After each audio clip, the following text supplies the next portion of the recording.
Hello everyone, मेरा नाम है सदिल चौधरी और मैं पेशे से एक stock market investor and trader हूँ। मैं अपने चैनल फाइनेंसलर के ऊपर आज आप सभी का स्वागत करता हूँ, जहाँ पर हम बात करते हैं personal finance, stock market, investing and trading की। आज की इस वीडियो में हम बात करेंगे beginners guide to investing in stock market. आज की वीडियो बिगनर्स को खास ध्यान में रखते हुए बनाई जा रही है, क्योंकि ऐसे बहुत सारे लोग हैं जो स्टॉक मार्केट में अपनी जर्नी स्टार्ट करना चाहते हैं, लेकिन ना जाने उनके मन में ऐसे कौन से डर हैं या यूं कहें ऐसे कौन से डाउट्स हैं कि जिनके चलते वो स्टॉक मार्केट में अपनी इन्वेस्टमेंट जर्नी स्टार्ट नहीं कर पाते। आज की इस वीडियो को बनाने का मकसद यही है कि मैं अपनी नॉलेज एंड एक्सपर्टीज के जरिए आप सभी के डाउट्स को दूर करूं और आपको स्टॉक मार्केट में इन्वेस्ट करने का एक सही रास्ता दिखाऊं। तो चलिए बिना आपका कीमती समय वेस्ट किए वीडियो के मेन मुद्दे पर आते हैं और आपके डर एंड डाउट्स पूरी तरह से दूर करते हैं। एक बात की मैं आपको गारंटी देता हूं, अगर इस वीडियो को आप लास्ट तक देखेंगे तो डेफिनेटली आपके स्टॉक मार्केट को लेके जो भी डर या जो भी डाउट्स है वो डेफिनेटली दूर होंगे। तो बिना स्किप किए वीडियो को लास्ट तक जरूर देखिएगा। अगर तो चैनल पर पहली बार आए हैं तो इसे सब्सक्राइब जरूर कर लें, ताकि आपसे कोई भी इंफॉर्मेटिव वीडियो मिस ना हो जाए। तो चलिए बिना आपका कीमती समय वेस्ट किए वीडियो के मेन मुद्दे पर आते हैं और शुरू करते हैं आज का टॉपिक बिना देरी के।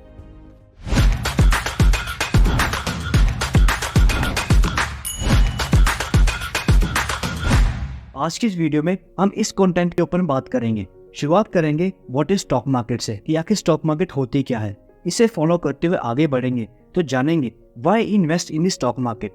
आपको इस सवाल का जवाब आपके पास होना बहुत जरूरी है, क्योंकि जब तक आपके पास इसका जवाब नहीं होगा, आपके पास कोई रीजन नहीं होगा कि आप क्यों इन्वेस्ट करना चाहते हैं, तब तक आप अपनी स्टॉक मार्केट की जर्नी को स्टार्ट नहीं कर पाएंगे। और अगर स्टार्ट कर भी लेंगे तो उसे सस्टेन नहीं कर पाएंगे। इसलिए इस सवाल का जवाब आपके पास होना बहुत जरूरी है। और अगर आपके पास इस सवाल का जवाब अभी नहीं है तो डोंट वरी, इस वीडियो के लास्ट तक आपको आपके सभी सवालों के जवाब मिल जाएंगे। इसको फॉलो करते हुए हम बाकी के क्वेश्चंस के ऊपर भी बात करेंगे, जिसकी चर्चा हम आगे वीडियो में करने वाले हैं। तो चलिए हम अब शुरुआत करते हैं अपने पहले क्वेश्चन से, व्हाट इज स्टॉक। तो चलिए सबसे पहले बात करते हैं कि स्टॉक मार्केट आखिर है क्या। स्टॉक मार्केट एक ऐसी जगह है जहाँ पे आप अपने पैसों के बदले किसी कंपनी में शेयर्स खरीदते हैं। और जब आप किसी कंपनी के शेयर्स खरीदते हैं तो आप डायरेक्टली या इनडायरेक्टली उस कंपनी के एक शेयर होल्डर बन जाते हैं। और जो पैसा आपने इन्वेस्ट किया होता है वो पैसा आपको अमीर बनाने के लिए दिन रात काम कर रहा होता है। सिर्फ आपका पैसा ही नहीं, बल्कि उस कंपनी के प्रमोटर्स, उस कंपनी की मैनेजमेंट, उस कंपनी के एम्प्लॉयज दिन रात अपने शेयर होल्डर्स को प्रॉफिट कमाने के लिए काम कर रहे होते हैं। क्योंकि अगर कंपनी के शेयर होल्डर्स प्रॉफिट में रहेंगे तो उन्हें इन्वेस्टमेंट्स आती रहेगी, और जब तक कंपनी में इन्वेस्टमेंट्स आती रहेंगी पैसे का फ्लो घूमता रहेगा। और जैसे जैसे पैसे का फ्लो घूमता रहेगा वैसे वैसे कंपनी अपने ऑपरेशंस परफॉर्म करती रहेगी। और जैसे जैसे कंपनी के ऑपरेशंस परफॉर्म होते जाएंगे, यानी कि उनकी स्ट्रेटजीज, उनकी प्लानिंग एग्जीक्यूट होती जाएगी, वैसे वैसे कंपनी का प्रॉफिट भी बढ़ता जाएगा। और जैसे जैसे कंपनी का प्रॉफिट बढ़ता जाएगा वैसे वैसे ही आपके इन्वेस्टेड पैसे भी बढ़ते जाएंगे। तो अगर आप इस पूरे के पूरे साइकिल को देखें तो आपने उस पैसे को कमाने के लिए कोई भी मेहनत नहीं की, सिर्फ आपने एक डिसीजन लिया कि मुझे इस कंपनी के शेयर्स में पैसा इन्वेस्ट करना है। आपको जाने ना जाने में पैसा कमा के देना शुरू कर दिया। इसके अलावा स्टॉक मार्केट एक ऐसी जगह है जो इम्पेशेंट लोगों का पैसा ट्रांसफर करती है पेशेंट लोगों की तरफ। यानी कि जो बंदा जिस स्टॉक को सबसे ज्यादा देर तक होल्ड करेगा वो उतना ही ज्यादा प्रॉफिट कमाएगा। लेकिन निफ्टी एंड सेंसेक्स में तो 8000 से ज्यादा स्टॉक्स लिस्टेड है, तो क्या सारे के सारे स्टॉक्स को होल्ड करना जरूरी है? जी नहीं, ऐसा बिल्कुल नहीं है। आपको सभी के सभी स्टॉक्स को होल्ड करना नहीं है। आपको सिर्फ और सिर्फ क्वालिटी स्टॉक्स को ढूंढते हुए उन्हें होल्ड करना है। लेकिन ये क्वालिटी स्टॉक्स मिलेंगे कहाँ और कैसे, इसकी चर्चा हम आगे इस वीडियो में करेंगे। So stay tune till the end. Stocks को इंक्लूड करने से पहले आपको इस चीज की क्लैरिटी होनी चाहिए कि आपको इन्वेस्ट करना ही क्यों है। क्योंकि जब तक आपके पास एक सॉलिड रीजन नहीं होगा इन्वेस्ट करने का, तब तक आप अपना पैसा इन्वेस्ट नहीं कर पाएंगे।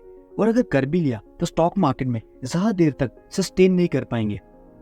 एक बात हमेशा याद रखिएगा, स्टॉक मार्केट में वही टिकेगा जिसके पास सब्र होगा, और दूसरा वो जिसको क्लैरिटी होगी कि उसने इस कंपनी में पैसा क्यों लगाया। जब तक आपके पास आपके क्यों का जवाब नहीं होगा, आप स्टॉक मार्केट से एक पैसा भी नहीं कमा सकते। तो चलिए इस स्लाइड में हम बात करते हैं why you should invest in stock market. तो सबसे पहला पॉइंट जो है वो है good returns than FD. The stock market provides better returns than fixed deposits and other investment schemes. अगर बैंक एफडी के रिटर्न्स देखें तो वो आपको 5.5 से लेकर 6.5% तक का रिटर्न देती है। लेकिन अगर वही आप स्टॉक मार्केट में शेयर्स में इन्वेस्ट करते हैं तो ये रिटर्न आप बड़े आराम से 1-2 दिन में भी कमा सकते हैं। और अगर एवरेज देखा जाए तो निफ्टी 1 साल के अंदर अंदर 12 से 15% का बहुत अच्छा रिटर्न देती है, यानी कि एफडी से डबल। दूसरा reason, beat inflation to stay ahead. आप सभी को अगर नहीं पता तो मैं आपको बता देता हूं कि इंडिया का जो इन्फ्लेशन रेट है वो इस वक्त 6 से 7% के करीब चल रहा है, यानी कि इंडिया में जो महंगाई दर है वो 6 से 7% से हर साल बढ़ रही है। अगर आप इस महंगाई दर को बीट कर आगे बढ़ना चाहते हैं तो जाहिर सी बात है कि आपको 7% से ज़्यादा रिटर्न ही कमाना पड़ेगा, तभी आप इन्फ्लेशन को बीट कर पाएंगे। और एफडी में तो डेफिनेटली आप इन्फ्लेशन को बीट नहीं कर पाएंगे। हाँ, एफडी में आपका पैसा सिक्योर रहेगा, सेफ रहेगा, और आपका बैंक जहाँ पे आपने डिपॉजिट किया होगा वही आपका बैंक आपके बिहाफ पर आपके ही पैसों को काम पे लगाएगा, रिस्क लेगा और खुद के लिए 7% से ज़्यादा रिटर्न जनरेट करेगा, और बदले में आपको क्या देगा, सिर्फ 5.5 से लेके 6.5%। लेकिन बाकी का जो भी उसने प्रॉफिट कमाया होगा वो सारा का सारा खुद उसकी जेब में जाएगा। तो अगर आप इन्फ्लेशन को बीट करना चाहते हैं तो डेफिनेटली आपको स्टॉक मार्केट में इन्वेस्ट जरूर करना चाहिए। तीसरा सबसे बड़ा जो रीज़न जो है वो है सी द वर्ल्ड डिफरेंटली, यानी कि जब भी आप किसी स्टॉक में इन्वेस्ट करते हैं तो आप उस स्टॉक के बारे में डिटेल एनालिसिस करते हैं, और जब आप उस स्टॉक की डिटेल एनालिसिस करते हैं आपको दुनिया भर की इकोनॉमी की बहुत सारी चीज़ें समझ में आती हैं, जो कि आपको एज ए ह्यूमन बीइंग, आपकी पर्सनैलिटी डेवलपमेंट करने में बहुत ज़्यादा हेल्प करती है। कि जैसे जैसे आप स्टॉक मार्केट में इंटरेस्ट लेना शुरू करेंगे वैसे वैसे आपको नए नए शेयर्स के नाम पता चलते जाएंगे, और जैसे जैसे आपको नए नए शेयर्स के नाम पता चलते जाएंगे आपके अंदर ना एक क्यूरियोसिटी जागेगी कि मैं इसके बारे में और जानूं, इसके बारे में और पढूं। तो जैसे जैसे आप अपनी क्यूरियोसिटी को शांत करने के लिए शेयर्स को और ज़्यादा डिटेल में जानने की कोशिश करेंगे तो देखना आपकी इंटेलेक्चुअल पावर कैसे डेवलप होगी।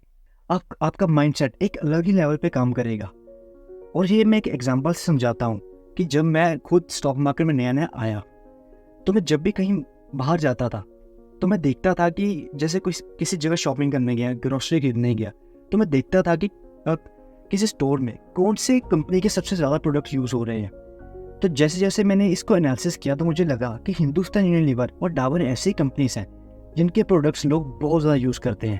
तो definitely Hindustan Unilever and Dabur मेरी तो अच्छी कंपनीज होनी चाहिए, इसलिए मुझे इन्वेस्ट करना चाहिए। और ऐसे ही आपका भी एक माइंडसेट डेवलप होगा। स्टॉक मार्केट ऐसे ही आपका एक माइंडसेट डेवलप करेगी ताकि आप दुनिया को हट के देख सकें, आप औरों से अलग सोच सकें, और ये आपकी पर्सनल ग्रोथ के लिए बहुत ज़्यादा ज़रूरी है। तो ये 3 रीज़न है जिस वजह से आपको स्टॉक मार्केट में क्यों इन्वेस्ट करना चाहिए। अब बात करते हैं how to find investment ideas, यानी कि अपने लिए क्वालिटी स्टॉक्स या अच्छे स्टॉक्स कैसे चूज़ करें। किसी भी कंपनी का नाम लेने से पहले, किसी भी कंपनी में सीधा जंप करने से पहले आपको ऑब्जर्वर बनना पड़ेगा। आपको अपनी आंखें चारों तरफ घुमानी पड़ेंगी, आपको देखना पड़ेगा, चीज़ों को ऑब्जर्व करना पड़ेगा कि आखिर दुनिया में चल क्या रहा है। Warren Buffett and Charlie Munger का एक बहुत ही फेमस कोट है जो है find your circle of competence, यानी कि आप एक ऐसा सर्कल बनाओ और उस सर्कल में वो चीज़ें रखो जो आपको आती हैं या जिसके ऊपर आपको विश्वास है कि हाँ मैं ये चीज़ें कर सकता हूँ। इसे एक एग्जाम्पल समझने की कोशिश करते हैं। अगर हम वॉरेन बफे को शुरू से लेके अब तक स्टडी करें तो हमने पाया कि वॉरेन बफे जब 14 सालों के थे तब वो सड़क किनारे कोका कोला बोतल के कैप्स को देखते थे, और जब वो देखते थे कि बहुत सारे कोका कोला बोतल्स के कैप्स सड़क पे ऐसे गिरे रहते हैं तो उन्होंने एक आइडिया लगाया कि शायद लोगों को कोका कोला बहुत ज़्यादा पसंद आ रही है, इसलिए उन्हें कोका कोला में ज़रूर इन्वेस्टमेंट करना चाहिए। और ये बात जान के आपको हैरानी होगी कि वॉरेन बफे की दूसरी सबसे बड़ी इन्वेस्टमेंट कोका कोला में ही है। ऐसे ही जब उन्होंने देखा कि बहुत सारे लोग टेक्नोलॉजी ड्रिवन हो रहे हैं और टेक्नोलॉजी इतनी ज़्यादा वास्ट हो चुकी है कि लोगों की लाइफ दिन ब दिन ईजी होती जा रही है, और टेक्नोलॉजी का किंग तो आप सभी जानते ही हैं कि वो है एप्पल कंप्यूटर्स। तो वॉरेन बफे ने इन्हीं लोगों को ऑब्जर्व करते हुए, अपने सराउंडिंग्स को ऑब्जर्व करते हुए ऐसे ही एप्पल में इन्वेस्ट किया, और आज एप्पल वॉरेन बफे के पोर्टफोलियो का नंबर 1 स्टॉक है जिसमें उनकी सबसे ज़्यादा होल्डिंग्स हैं। ठीक ऐसे ही आपको भी ऑब्जर्वर बनना है। आपको अपने आसपास, अपने सराउंडिंग्स में लोगों को देखना है, ऑब्जर्व करना है कि लोग किस तरह के कपड़े पहन रहे हैं, लोग किस ब्रांड के जूते सबसे ज़्यादा पसंद कर रहे हैं, लोग अगर ड्रिंक भी कर रहे हैं तो वो किस ब्रांड की अल्कोहल ड्रिंक कर रहे हैं। अगर वो सिगरेट भी पी रहे हैं तो किस ब्रांड की सिगरेट ज़्यादा कंज्यूम कर रहे हैं। और अगर वो गाड़ी चला रहे हैं तो किस ब्रांड की गाड़ियाँ आपको सड़क पर सबसे ज़्यादा दिख रही हैं। ऐसे ही आपको लोगों को अपने सराउंडिंग्स को ऑब्जर्व करते हुए एक सर्कल ऑफ कॉम्पिटेंस बनाना है। और सबसे पहले इस सर्कल ऑफ कॉम्पिटेंस में आपको ये डालना है कि इस कंपनी की गाड़ियाँ सबसे ज़्यादा बिक रही हैं, इस कंपनी की सिगरेट लोग सबसे ज़्यादा कंज्यूम कर रहे हैं, या इस ब्रांड के कपड़े लोग सबसे ज़्यादा पहन रहे हैं। जब आप ऐसी सर्कल ऑफ कॉम्पिटेंस बनाते जाएंगे तो देखना स्टॉक्स के नाम आपको ऑटोमेटिकली नज़र आने लग जाएंगे। और जब स्टॉक्स के नाम आपको ऑटोमेटिकली नज़र आने लग जाएंगे तो इसका मतलब ये नहीं कि आपको एकदम से उन स्टॉक्स को खरीद लेना है। जी नहीं, बिल्कुल नहीं। ऐसी गलती कभी नहीं करनी। हम तब तक किसी स्टॉक को नहीं खरीदेंगे जब तक हम उसको अच्छे से फंडामेंटली एनालिसिस नहीं कर लेंगे। बिना फंडामेंटल एनालिसिस किए किसी भी स्टॉक में पैसा लगाना सबसे बड़ी बेवकूफ़ी होती है। और यही कारण है कि majority of people stock market में फेल हो जाते हैं, क्योंकि वो क्वालिटी स्टॉक का नाम सुनते ही उसमें घुसने की करते हैं, ना कि उसको एनालिसिस करें। तो हमारा जो मकसद रहेगा वो रहेगा कि हम सबसे पहले सर्कल ऑफ कॉम्पिटेंस बनाने के बाद उस स्टॉक को इन डेप्थ एनालिसिस करें और जानें कि क्या इस स्टॉक में पैसा लगाना चाहिए भी या नहीं। और इस फंडामेंटल एनालिसिस को कैसे परफॉर्म किया जाता है, क्या क्या पॉइंट्स हैं जो ध्यान में रखे जाते हैं, इसकी चर्चा हम इससे नेक्स्ट वीडियो में करेंगे। और नेक्स्ट वीडियो भी सारी की सारी इसी टॉपिक के ऊपर होगी कि fundamental analysis for beginners. Circle of competence बनाने के बाद अब बारी आती है कि आपको कितना पैसा इन्वेस्ट करना है। और ये बहुत इंपॉर्टेंट पॉइंट है, क्योंकि स्टॉक मार्केट में आपकी कैपिटल ही आपका सबसे अच्छा दोस्त है। अगर आपके पास कैपिटल होगी तो ही आप स्टॉक मार्केट में सर्वाइव कर पाएंगे, अदरवाइज स्टॉक मार्केट में सर्वाइव नहीं कर पाएंगे। और उस कैपिटल को कैसे यूज करना है और किस तरह प्लान करके सिस्टमेटिक वे में इन्वेस्ट करना है, उसकी बात अब इस स्लाइड में करेंगे। अगर मैं खुद की बात करूं तो मैं अपनी कैपिटल को 4 हिस्सों में डिवाइड करता हूं। सबसे पहले मैं बनाता हूं फेज 1, यानी कि फॉर एग्जांपल अगर मेरे पास 1 लाख रुपए हैं तो मुझे 1 लाख रुपए का 25% यानी जो वो 25,000 वो पहले इन्वेस्ट करना है। फिर मैं इन्वेस्ट करने के बाद देखूंगा कि क्या जो मैंने इन्वेस्टमेंट करी है क्या वो वाकई में मेरा सही डिसीजन साबित हुआ है या नहीं। अगर तो वो डिसीजन सही साबित हुआ है तो मैं उसे एवरेज आउट करूंगा।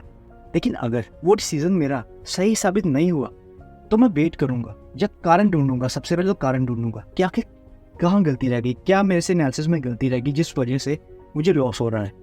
तो अगर तो गलती बहुत बड़ी नहीं होगी तो फिर मैं स्टॉक को होल्ड करूंगा और एक अच्छे प्राइस पॉइंट पे नीचे आके एवरेज करने की कोशिश करूंगा।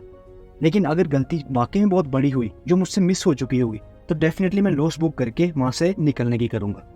तो ये मेरी स्ट्रेटजी रहती है। इसी तरह 4 फेजेस में पैसा लगाता हूँ। 25,000 पहले यानी कि 25% पहले, फिर ऑब्जर्व करने के बाद अगेन 25, देन ऑब्जर्व करने के बाद अगेन 25, देन ऑब्जर्व करने के बाद अगेन 25।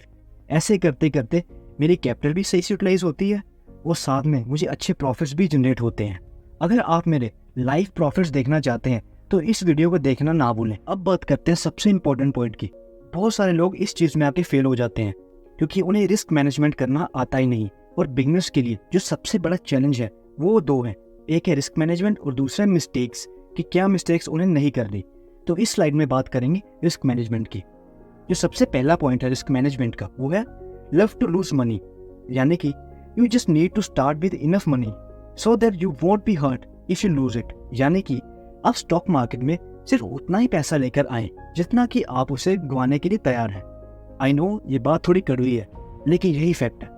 आप सिर्फ उतना पैसा ही लेकर आए जो आपको लगता है कि अगर कल को स्टॉक मार्केट में ये पैसा लूज हो भी गया तो मेरे इमोशंस डगमगाएंगे नहीं, मुझे ये चीज़ें ज़्यादा हर्ट करेंगे नहीं। इसलिए उतनी ही कैपिटल लेकर आए कि जितनी जीरो भी हो जाए तो आपको चुभे ना। The second point is don't invest on credit, यानी कि एज ए बिगनर उधार लेकर स्टॉक मार्केट में कभी भी इन्वेस्ट ना करें। आई रिपीट, उधार लेके स्टॉक मार्केट में कभी भी इन्वेस्ट ना करें। बहुत सारे लोग अपने दोस्तों से, अपने बैंकों से या क्रेडिट कार्ड से उधार लेकर स्टॉक मार्केट में पैसा लगाते हैं ताकि उन्हें एक अच्छी रिटर्न आ सके। लेकिन ज़रूरी नहीं है कि ऐसा ही हो सकता है कि आपको पैसा फंस जाए, आपका डिसीजन गलत हो जाए या आपको लॉस बुक करना पड़ जाए। तो इस केस में आपको क्रेडिट पर पैसा इन्वेस्ट करने से बचना है। आपके पास जितने पैसे हैं, चाहे वो कम है चाहे ज़्यादा है, सफिशिएंट है। Trust me, it's more than enough. आपके सीखने के लिए बहुत है। और सीखने के तौर पर आप सिर्फ उतने ही पैसे लेकर आए जितने आप लूज कर सकते हैं, ताकि बाद में आपको भी प्रॉब्लम ना हो और ना ही आप ऐसी कोई नौबत है कि आपको किसी से उधार लेना पड़े। The third point is never average falling stock.